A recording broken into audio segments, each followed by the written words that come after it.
No no no no no no no, अब नहीं। एक सप्ताह हो गया, 1 वीक कंप्लीट हो गया। 10 एक्सरसाइज 10.1 की, और एनसीईआरटी बुक के अलावा दूसरा चीज बोले थे सब कंप्लीट करने के, दूसरा भी चीज से बुक से करने के लिए। तो तुम लोग तो कर लिए और रिवीजन हो चुका है। अब थ्योरम कराएंगे 10.1 और 10.2, और साथ ही साथ उसका एक्सरसाइज कराएंगे। फिर जो है दूसरे बुक से सब सवाल करोगे। Then students, so let's start.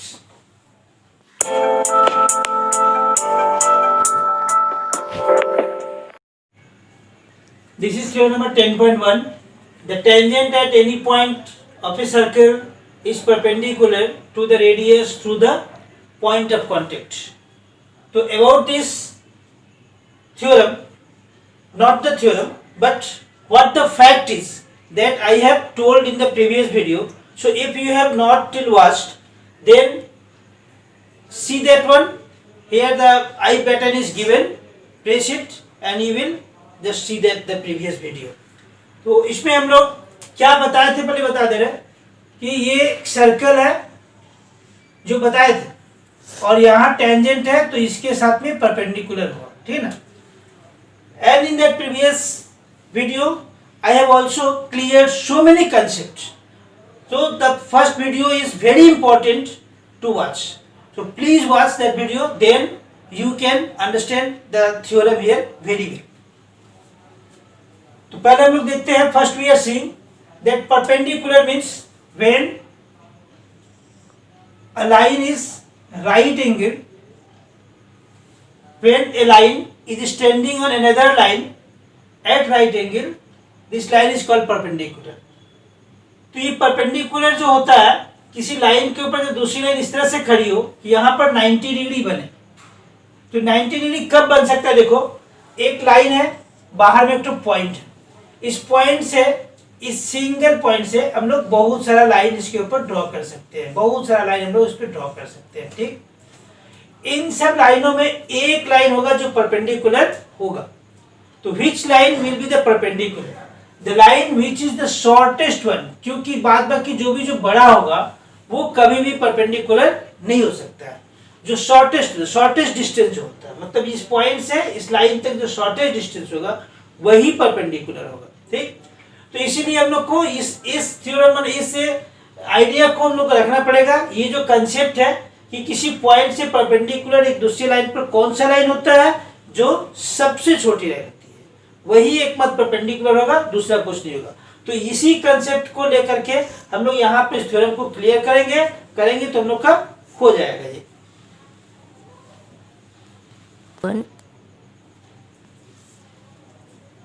So first read the sentence clearly and then draw. Circle is required here. We have drawn a circle with center. Let the center be O. The tangent. So draw a tangent. First we have drawn a tangent here. The point is P, suppose. The tangent at any point of a circle. Let the point be P on the circle with center O. And the tangent is suppose xy. Okay. Tangent is perpendicular to the radius. Radius we may draw so many radius from the center. But which radius shall we have to take? कौन सा radius लेना पड़ेगा? तो यहाँ बोल दिया है कि to the radius through the point of contact. So इस रेडियस से ये पॉइंट ऑफ कांटेक्ट जो है, यही रेडियस हम लोग को लेना है. बिकॉज वी नो दैट एक सर्कल में इनफिनिटिव नंबर ऑफ रेडियस होता है.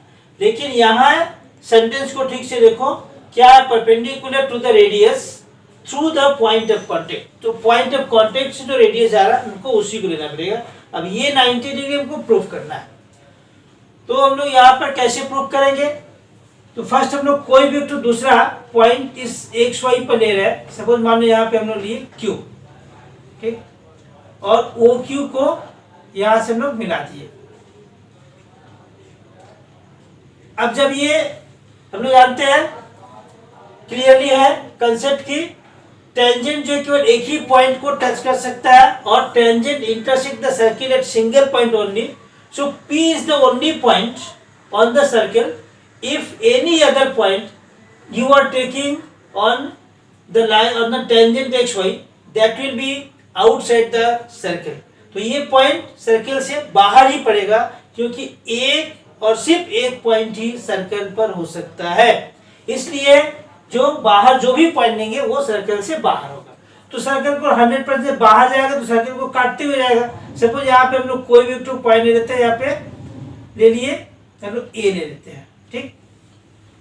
तो ए पॉइंट पर सर्कल को काट रहा है, ठीक है ना। पहले समझा दें फिर इसको हम लिख कर दिखाना है। तो ये पहले क्लियर कर लो। अब यहाँ देखो ओ पी और ओ ए क्या है, एक सर्कल के अंदर दो रेडियस है। तो एक सर्कल के जितने रेडियस होते हैं उसका लेंथ इक्वल होता है। So radius, all the radius in a given circle are equal. So O P and O A ये दोनों क्या है, इक्वल है। तो इसका मतलब क्या हो गया, ये दोनों तो इक्वल है और ये ए क्यू एक्स्ट्रा हो गया। ए क्यू क्या हो गया, एक्स्ट्रा हो गया। इसका मतलब कि ओ क्यू जो है वो क्या है, ओ पी से बड़ा हो जा रहा है। तो यानी कि कोई भी पॉइंट अगर हम इसके ऊपर P को छोड़ करके दूसरा कोई भी पॉइंट ले रहे हैं तो that point will be outside the circle and therefore ये पॉइंट अगर Q को हम लोग यहाँ कर दिए, यहाँ कर दिए, यहाँ कर दिए, कहीं भी, तो that OQ will be greater than OP. That means OP is the shortest line segment. Therefore OP is perpendicular. जो अभी तुमको यहाँ बताए थे कि जो शॉर्टेस्ट लाइन होगा वही परपेंडिकुलर होगा। तो इसी बात को हम लोग यहाँ पे प्रूव करेंगे। तो चलो हम लोग यहाँ पर इसको लिख लेते हैं थोड़ा सा, ये क्या क्या हम लोग कर रहे हैं। तो इसमें तुमको कैसे प्रूव करो, तो गिवन लेना पड़ेगा। गिवन गिवन में हम लोग क्या ले रहे हैं, यहाँ जगह नहीं आया, नीचे लिख दे रहे। लेट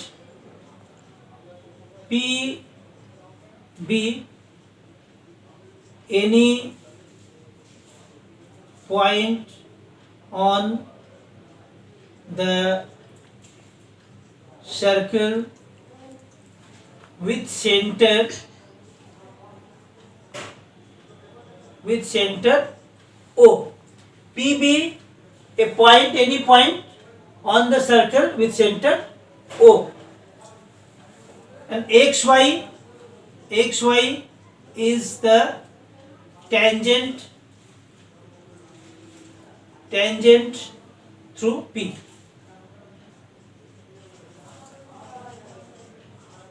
इसका मतलब कि एक्स वाई जो टेंजेंट हो P पॉइंट पे है, तो टेंजेंट एट एनी पॉइंट, तो this tangent is at point P, इस P पर टेंजेंट, तो X Y is the tangent through P। अब ये OP क्या आ गया, OP is the radius through point of contact. तो P is the point of contact, ये हम बता ही दिए थे अगले वीडियो में। तो यहाँ पे हम लोग क्या देख रहे हैं कि OP is the radius through, जैसे यहाँ पे लिखा हुआ है, थ्रू द पॉइंट ऑफ, यहाँ पॉइंट ऑफ कांटेक्ट है, हम लोग नाम जब दिए तो नाम देंगे, थ्रू द पॉइंट P। अब कहेंगे हम लोग टू बी प्रूव्ड। क्या प्रूव करना है, नेक्स्ट पॉइंट क्या आ गया हम लोग का, टू बी प्रूव्ड।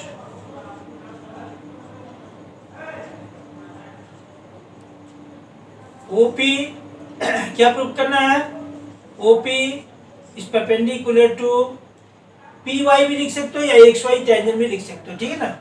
XY लिख दिए, अदरवाइज PY लिख दिए, PY टेंजेंट हो गया, या पूरा XY टेंजेंट ले लिए। तो OP is perpendicular to XY हम लोग को प्रूव करना है। तो इस प्रूफ के लिए हम लोग को सिर्फ इतना दूर तक लाइन था, ये लाइन हमको एक्स्ट्रा ड्रॉ करना पड़ा। So we need a construction, we need a construction here. So we shall write construction. Next point is construction. Construction में हम लोग क्या देंगे, क्या लिया है, take any point on xy other than P। तो P को छोड़कर कोई भी पॉइंट हम लोग xy पर ही ले रहे हैं। तो लिए हम लोग take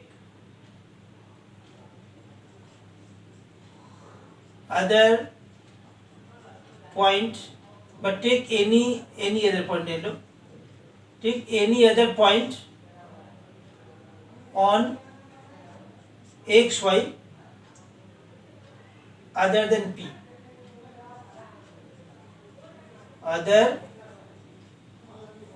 then P.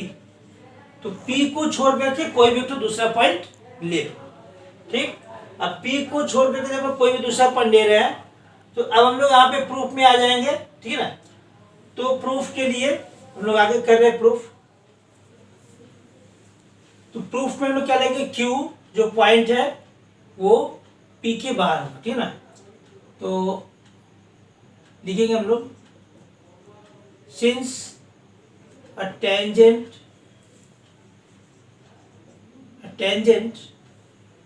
intersect a circle at single point only,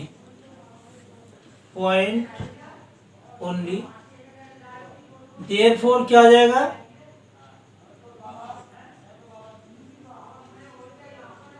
therefore Q is outside the circle. Q is outside the circle.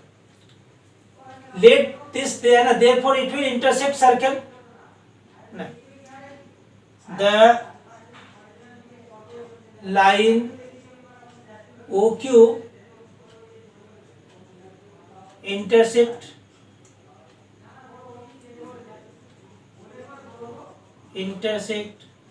the circle at a point A, at a point A।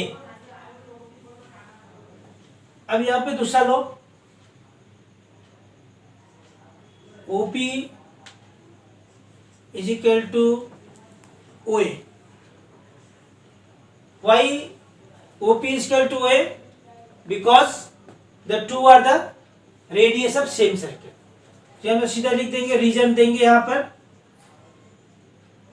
Radius of same circle, same circle का radius. Therefore हम लोग क्या देख रहे हैं, O Q, पहले यहाँ लो O Q, या ओ इधर से लो छोटा सा, therefore OA is less than OQ। Why we shall say this, that OA is less than OQ? Because OA is a part of OQ, है ना। रीजन क्या हो जाएगा कि OA is a part of OQ। तो OQ का एक हिस्सा है, तो OQ के इक्वल तो कभी नहीं हो सकता। एक उसका छोटा टुकड़ा पूरे बड़े टुकड़े के बराबर तो कभी नहीं हो सकता। सो OQ उसी के टुकड़ा, पूरा OQ था, OQ का OA एक टुकड़ा है, तो OA इज less than OQ। The reason is that OA is a part of OQ, OQ का एक हिस्सा है, तो इक्वल तो होगा नहीं, छोटा। तो इसलिए लोग कह सकते हैं देयरफॉर, अब OA is equal to OP, so we can write here OP is less than OQ। तो OQ कोई भी पॉइंट है P को छोड़कर, तो OP ही क्या हो रहा है, सबसे छोटा वाला, है ना। OP सबसे छोटा वाला, तो हम क्या देख रहे हैं कि OP is less than OQ, है ना। देयरफॉर हम सीधा लिख सकते हैं OP is the shortest line to the tangent through center,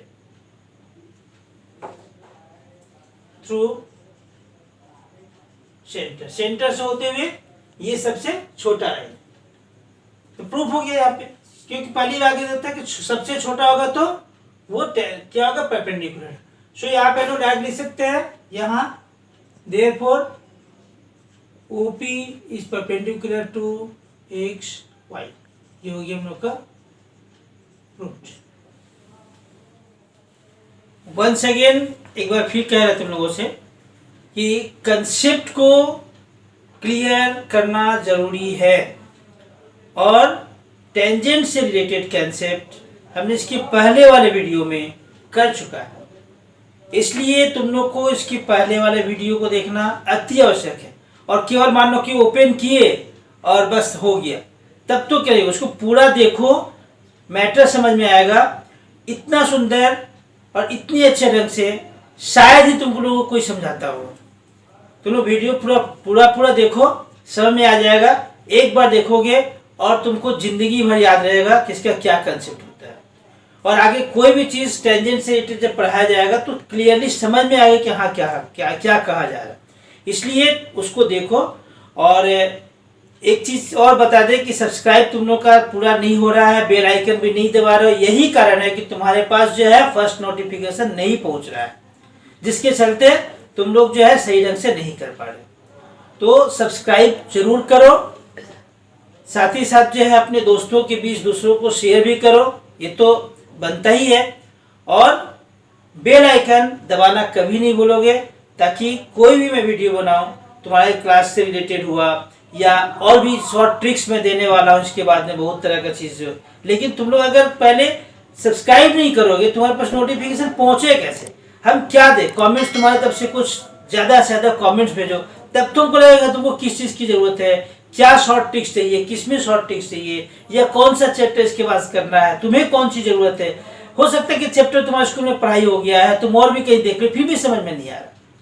तो ऐसे चैप्टर्स को तुम बताओ कमेंट्स में लिख करके, मैं उसको क्लियर करूंगा। और 100% का गारंटी देता हूँ, 100 में 200% का गारंटी देता हूँ कि अगर तुम्हें वीडियो समझ में नहीं आया तो फिर तुम हमसे कहना, हमको कंप्लेन करना कि हाँ आप कहे थे लेकिन हुआ नहीं। ऐसा हो ही नहीं सकता है। इसलिए तुम लोग जरूर से जरूर जो है इसको भी क्लियर देखो। और अगर इस समझ में ठीक ढंग से कहीं भी प्रॉब्लम हो रही है तो पहला वीडियो मेरा पूरा का पूरा, इसके आगे वाला जो है उसको पूरा देखो। उसका यहाँ पर लिंक में दे रहे हैं, इसमें डिस्क्रिप्शन में लिंक भी दिया हुआ है, उसको खोल करके देखो, समझ में आ जाएगा। उसके बाद में जो है ये एक एक पॉइंट इसका हर चीज क्लियर हो जाएगा, और कोई भी इसमें का जो सवाल आएगा हर सवाल को तुम लोग क्लियरली कर पाओगे। ठीक है। 10.1 थ्योरम 10.2 10.1 हो गया। अब थ्योरम 10.2 क्या है? The length of tangent drawn from an external point to a circle are equal. तो ये भी जो है तुम लोग को अगले वीडियो में बात को भी कंसेप्ट में क्लियर करते हैं कि लेंथ ऑफ टेंजेंट किसको कहते हैं। क्या ये सर्कल के ऊपर अगर ये हम टेंजेंट ड्रॉ कर रहे हैं तो क्या लेंथ ही पूरा ही कहलाएगा? ये पूरा लेंथ कहलाएगा? बोलो तो। देखो, देखे नहीं तो कैसे पता चले? ये हमने बताया था कि बाहर में कोई भी तो पॉइंट रहेगा, इस पॉइंट से पॉइंट ऑफ कांटेक्ट तक का जो डिस्टेंस है यही डिस्टेंस लेंथ ऑफ टेंजेंट कहलाता है। ठीक। तो अब यहाँ पे देखो, यहाँ पे क्या कह रहा है। फर्स्ट हम लोग इसको क्वेश्चन को देखते हैं। The length of tangents drawn from, यहाँ पर टेंजेंट्स होना चाहिए, tangents drawn from an external point. तो ये पहले हम लोग सर्कल एक ड्रॉ किए, सर्कल के बाहर में कोई भी एक पॉइंट ले लिए, suppose the point is P and the centre of the circle is O। तो यहां से टेंजेंट कितने सारे ड्रॉ किए जा सकते हैं? ये 10.1 में हो चुका है। तो हम लोग यहाँ से केवल मैक्सिमम 2 टेंजेंट ड्रॉ कर सकते हैं। यहाँ से एक टेंजेंट यहाँ से लिए, एक यहाँ, और यहाँ से एक दूसरा जो आएगा वो ये है। तो ये पॉइंट ऑफ कांटेक्ट हो गया। सपोज ये मान लो हो गया A और ये हो गया B, सेंटर हो गया O। तो लोग क्या प्रूफ करना है? लेंथ ऑफ टेंजेंट, यानी कि PA = PB हम लोग को प्रूफ करना है। तो इस सम्स को पढ़ करके, इस लाइन को पढ़ करके सिर्फ इतना ही ड्रॉ किया जा सकता है कि the length of tangents drawn from external point to a circle are equal को प्रूफ करना है। तो फर्स्ट हम लोग लिखते हैं यहाँ पे गिवन। गिवन क्या क्या है? ये O विद द सेंटर। अब सर्कल या सीधा लिखो यहाँ पर PA and PB, PA and PB are two tangents to the circle with radius to the circle with center, not radius, center O from a point P. P कहाँ पे है?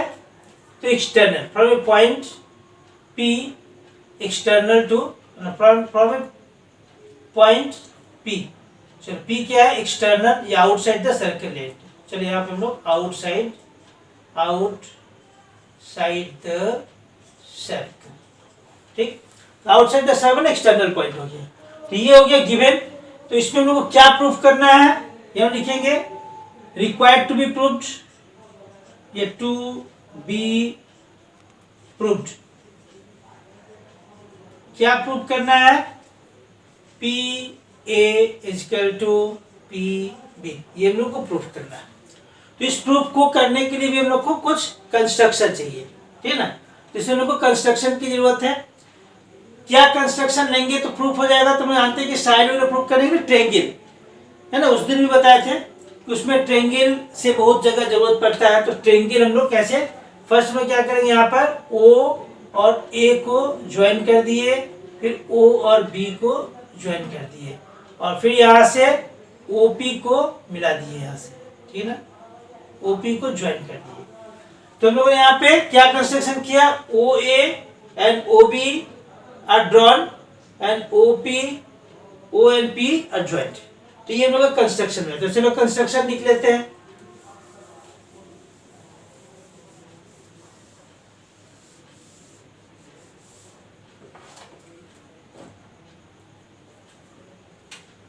लिखे हम लोग कंस्ट्रक्शन. ऊपर का ये मिटा दे रहे, जगह भी हम लोग पास हो जाएगा.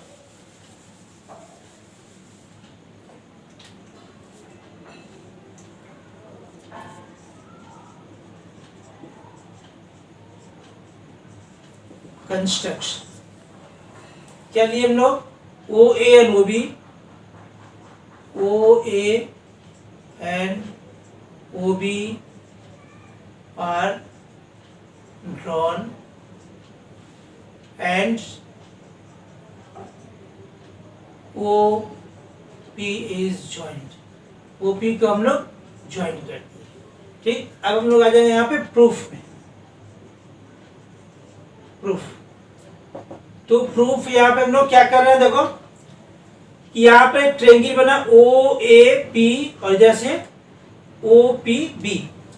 इसमें इसके आगे वाले थ्योरम में जो किए थे कि सेंटर से जो रेडियस टेंजेंट पे जाएगा वो क्या होगा? यहाँ पर परपेंडिकुलर होगा, और ये भी यहाँ पर परपेंडिकुलर होगा.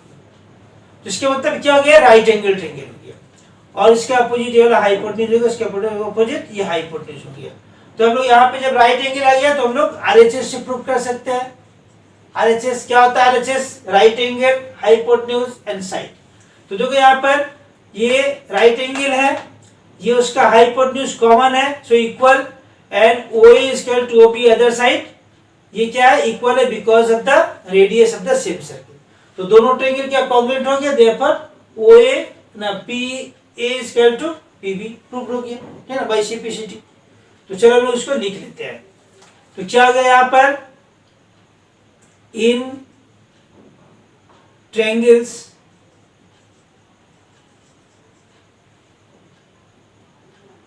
AOP and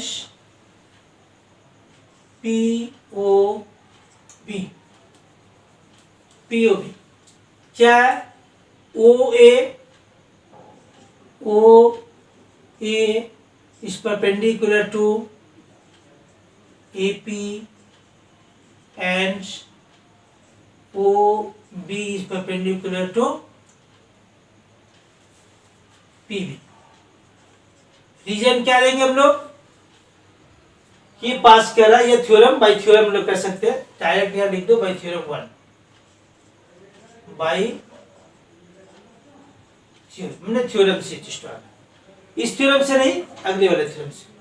या हम लोग यहाँ पे लिख सकते हैं कि ये क्या है, ये line through the radius through the centre to the point of contact, ये वर्ड भी लिखा सकता है, लेकिन हमने यहाँ पर शॉर्ट में बाई थ्योरम लिख। अब ये परपेंडिकुलर हो गया, therefore triangle AOP and triangle POB are right